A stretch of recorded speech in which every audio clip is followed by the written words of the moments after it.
So in a world that's just full of noise, how do the absolute best brands manage to stand out?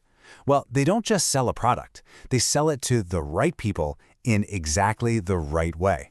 And they do it using a super powerful framework called the STP model.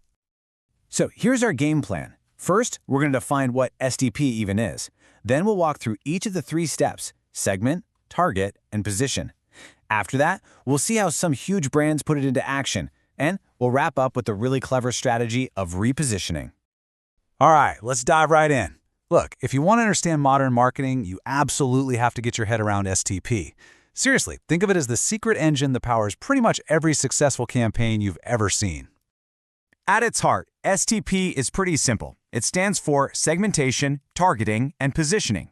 Now, before this model came along, marketing was often just, well, it was about shouting about your product. STP flipped that whole idea on its head. It forced companies to start with the customer first, which, as you can probably guess, leads to way, way better campaigns. And this isn't just some random framework somebody cooked up. We're talking about Philip Kotler, a true legend in the marketing world. He developed this back in 1969, and he didn't just call it a good strategy. He called it the essence of strategic marketing. To him, this was the whole shebang. That's how critical it is. And this isn't just theory, okay? The results are real and they are powerful. When you use STP correctly, you get marketing that feels personal. You stop wasting money because your efforts are streamlined. You figure out who your best customers are, and that's how you grow your market share. It is the absolute definition of working smarter, not harder. Okay, let's get into the nitty-gritty, starting with step 1, segmentation. This is the part where you stop looking at the market as one giant blurry crowd and you start to see the distinct groups of people within it. The main idea here is something we all kind of know, but it's crucial. You cannot be everything to everyone. Trying to do that is just a recipe for disaster. So segmentation is simply the discipline of carving up that huge audience into smaller, more manageable groups that actually have something in common. So how do we actually do this carving? Well, there are 4 classic ways to do it. You've got your demographics. That's the who they are, age, income, that kind of stuff. Then you've got geographics, the where they are, easy enough. But then it gets really interesting with psychographics. This is the why, their lifestyle, their values, their attitudes. And finally, there's behavioral, which is all about the how they shop, if they're loyal, how often they buy. Each one of these gives you a totally different lens to see your customers through.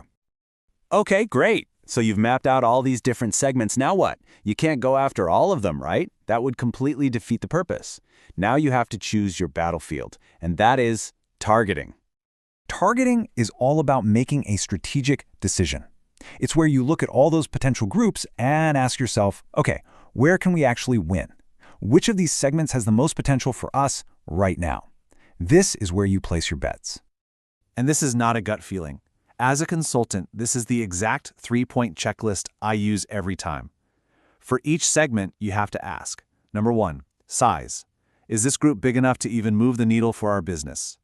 2, profitability. Can we actually make money from this group? And 3, accessibility. Can we realistically reach these people with our message? If you don't get a big yes to all 3, you move on. It's that simple. All right, so you've done your segmentation. You've chosen your target audience. Now it's time for the final and maybe the most creative step of all, positioning. This is where you get to decide what story your brand tells inside your customer's mind. The goal here is to own a specific piece of real estate in your customer's brain. When your target customer thinks of a certain problem or a desire, you want your brand to be the first thing that pops into their head. It's about being known for something. And one of the best tools for figuring this out is something called a perceptual map. It's a visual way to see where all your competitors live in the minds of customers. So take a look at this one for cars. You've got price on one axis and quality on the other.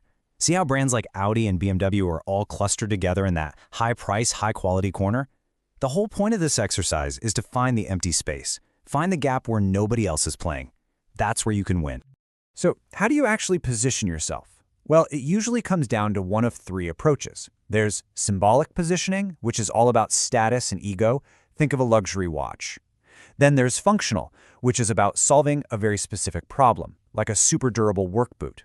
And finally, you have experiential, which is all about the feeling, the emotion. Think about the magic of a Disney park.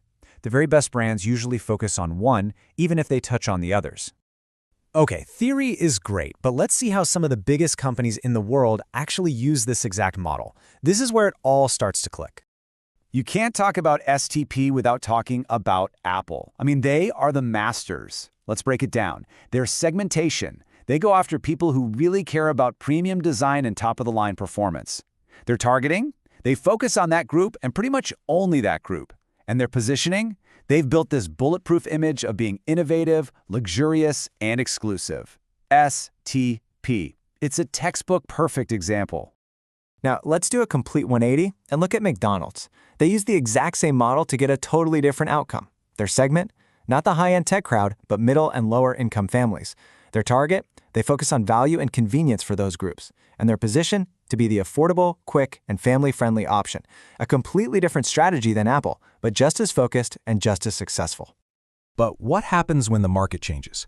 What happens when that perfect position you carved out suddenly becomes irrelevant? Well, that's when you need to pull out the very powerful tool of repositioning. And first, let's get one thing straight, because people get this wrong all the time. Repositioning is not the same thing as rebranding. Rebranding is changing your look, a new logo, new colors. It's cosmetic. Repositioning is about changing your meaning. It's a strategic shift in the story you're telling. And honestly, there is no better case study for this than Old Spice. For decades, it was literally your grandpa's deodorant. The product was fine, but the perception was so dated. Then, they launched those hilarious viral ad campaigns and completely changed the game. They successfully repositioned themselves for a much younger audience. And the craziest part? They didn't even change the product. They just changed the story. And really, that's the ultimate lesson here. Great marketing, whether you're building a new brand or reviving an old one, isn't always about reinvention. It's about insight. It's about reframing what you already have to connect with the right people at the right time. So I'll leave you with this to think about. What does your brand mean to people today? And what could it mean to them tomorrow?